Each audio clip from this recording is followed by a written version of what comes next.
You know that feeling, right? You're staring at your charts, you're absolutely convinced a big move is coming, and then nothing.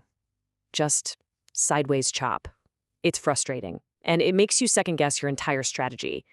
Well, what if I told you those days aren't something to just survive? What if you could actually turn them into a real edge? That's exactly what we're going to break down today.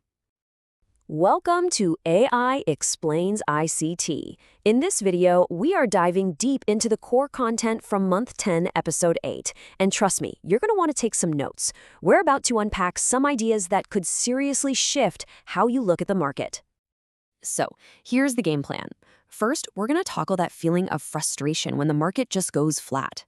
Then, we'll get into the why, what actually triggers these consolidations. After that, we'll build a simple framework you can use to trade them. And to wrap it all up, we'll talk about the mindset shift that really separates the pros from everyone else.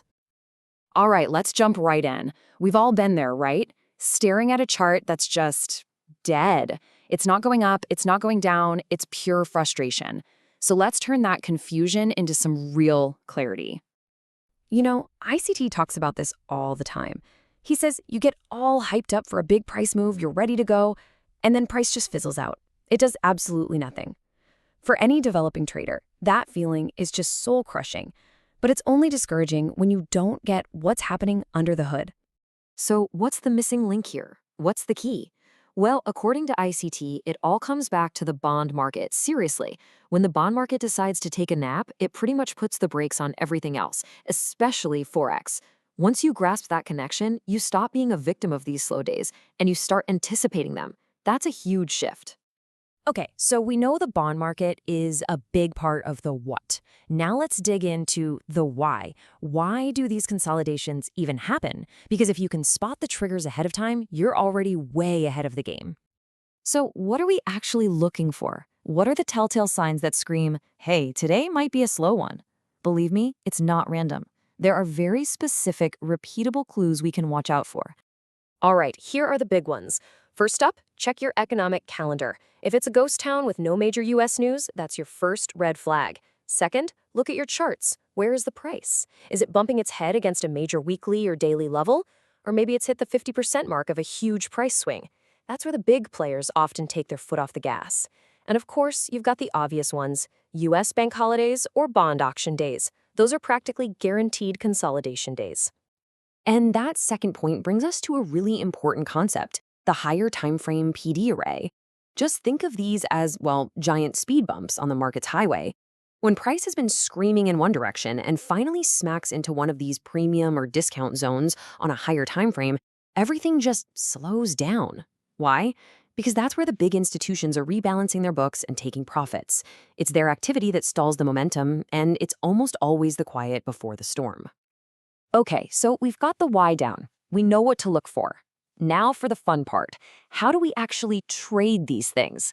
Let's build a simple, rules-based framework for navigating these choppy waters. All right, here's the number one rule. You have to treat the AM and PM sessions completely differently. The morning, let's say before 11 a.m. New York time, that's your playground. That's where you can look for quick scalps, maybe 5 to 10 ticks. And here's a little pro tip. If you see that the opening range is tiny, like less than 12 ticks, that's often a clue that a small but fast expansion is about to happen. But the afternoon? Man, that's a different beast entirely. If the morning session already swept some highs or lows, just stay away. If there's something big like FOMC later, stay away. The best trade in the afternoon on a consolidation day is usually no trade. So what's the market even trying to do on these days? It's not trying to start a new trend, it's just hunting. And what's it hunting for? The easiest targets. We're talking about the liquidity, those pools of stops, sitting right above the overnight high and right below the overnight low. That's the low-hanging fruit. Look at this chart right here. This is a textbook example. See what happens during the New York session? Price makes a quick run-up to take out the stops above that little short-term high. And then, a little later, it dives down to take out the stops below the short-term low. That is the signature move of a consolidation day. It's not about direction, it's about grabbing liquidity on both sides. So let's just boil this down into a simple 4-step process you can follow. 1. Identify that it's likely to be a consolidation day, using those triggers we talked about. 2. Before the session opens, mark out your overnight high and low. Those are your bullseyes. 3. When the market opens, watch that opening range. Is it super tight? That's a clue.